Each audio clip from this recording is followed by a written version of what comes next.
Hello. Okay, next tutorial. This time I'm meant to be dressed up as one of my own creations, one of the ones where I kind of sit down and make it up as I go along. I think I'm going to call it some kind of weird mime vampire prisoner demon thing. I have no idea. Well, regardless of what it's called, I had fun doing it and I hope it looks effective. So if you would like to learn how to recreate this makeup, stay tuned. So to get things started, I'm going to be popping on a plain latex ball cap. So I'll pop a link on the screen up there that will take you to the video that I did to teach you all how to apply a ball cap, just so I don't have to do it in this video, because otherwise it'll be about 2-3 minutes longer than it needs to be. So I'm going to go pop on my ball cap and we'll go from there. So there we are. So once I applied my ball cap, I went around the edge of about 3 more layers of liquid latex just to blend off that seam. I also cut the ball cap around my ears. So next I can talk about the prosthetic that I'm going to be using. So I'm going to be using this vampire brow prosthetic that I got from Mostlydead.com, which I'll pop that link on the screen there if you wanted to check them out. I will also pop on a really cheeky discount code just in case you wanted to get 20% off your order. So if you enter the code Pinkstylist20, you'll get 20% off your first order, which is really lovely. So as you can see, this is the prosthetic that I'm going to be using. It's a foam latex prosthetic with amazingly thin edges. I've actually had this prosthetic for a little while now and I wasn't overly sure what I wanted to do with it because I've done a few vampires before in the past, so I wanted to use it as something else. So I think I'm just going to apply this and make something up as I go around it. So as always, to apply my prosthetics and blend the edges, I'm going to be using some PROSTHETIC. I'm just going to apply that to the back of my prosthetic, then apply that to the corresponding area on my face. Let that go a little bit tacky for a couple of seconds and I'm going to press that down. So I'm just going to go do that.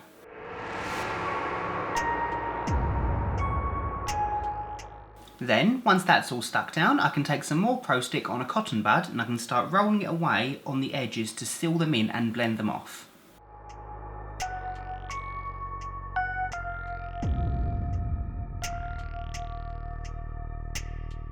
So then, once everything's nice and dry, I can start work on the foundation. So I'm going to be using a Superstar white watercolour for this. So I'm just going to take this white watercolour and apply that all over my face, my ball cap, my neck and my ears.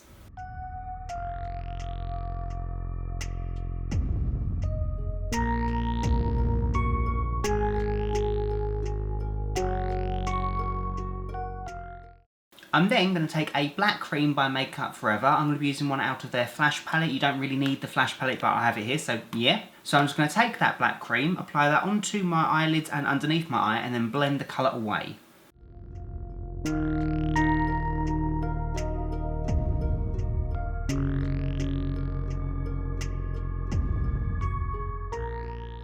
Then once that's all blended out, I can set that with a Sugarpill black eyeshadow, so this is BulletProof. I'm just going to take a firm fluffy brush and lightly press that over the black, just so it stays in place and it stays nice and dark. Okie dokie, so now I think I'm going to go down the MIME route. We shall see. I'm not sure. It's one of those ones I make up on the spot, so I tend to change my mind as I'm going along, so we'll see what it becomes. So I'm going to take a Superstar black watercolour and I'm going to start tracing on a few lines going on top and underneath the eyes, so like triangle peaks. So basically an inverted clown.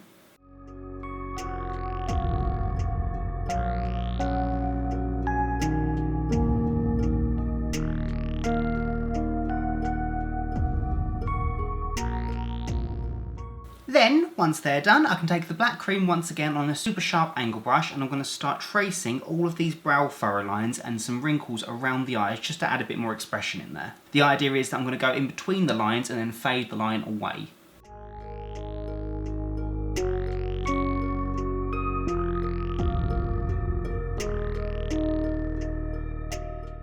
Then usually I would add a whole lot more effects, I would add a whole lot more shading, I would do a lot more details on the face, but I want to keep this relatively simple because I want the overall feature of this face, the feature, to be the mouth, which I'll show you what I'm going to do with that in a sec. But for now, I'm literally going to leave this all blank. I'm going to go outside, take my trusty black hairspray, and I'm going to spackle it all over the face just to break up the complexion, just rough up the texture a little bit. So as always, what I do is I take my hairspray, have it at an arm's distance, obviously breathe in first before you spray. You don't want to inhale this stuff, and I just literally pass over my face once or twice with the hairspray, holding down the nozzle only halfway just so it spackles the colour. So you don't want a big blob of colour here and there, you just want it to be a nice even spackle. So I'm just going to go do that and we'll see what we've got.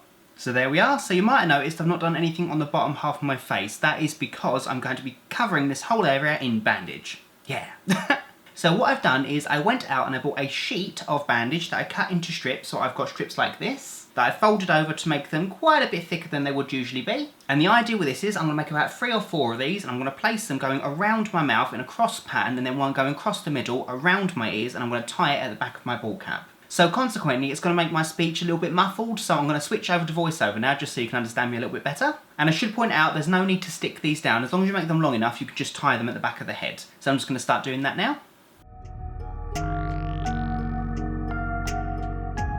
Okie dokie, so next I'm going to take my favourite fake blood, which is by Superstar, and using a small amount of that, I'm going to apply that to the centre of my bandage and then blend the colour away, not using too much, because we want it to look like the character's kind of coughing up blood through the bandage, which is a lovely thought. Sorry about that. So there we are, nice and bloody.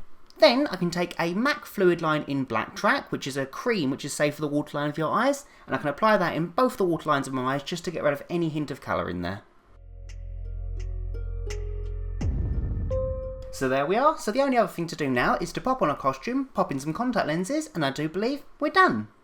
And there we go. That's my look, officially complete. So as you can see, I popped in 2 Sclera contact lenses that I got from ScleraXL.com. They're these black and white lenses. I've used them a few times before in the past. I just love using them whenever I do like a black and white makeup because the contrast is awesome. The costume that I popped on is from buycostumes.com. I'll pop that link in the description bar below. I ended up going for a prisoner costume just because I thought the character looked a little bit too serious to have a jester or a mime costume. He kind of looks like an escaped experiment, doesn't he? Some kind of morphed doctor clown thing. I'm not overly sure, but I thought the prisoner costume worked well for it, so I hope that's okay.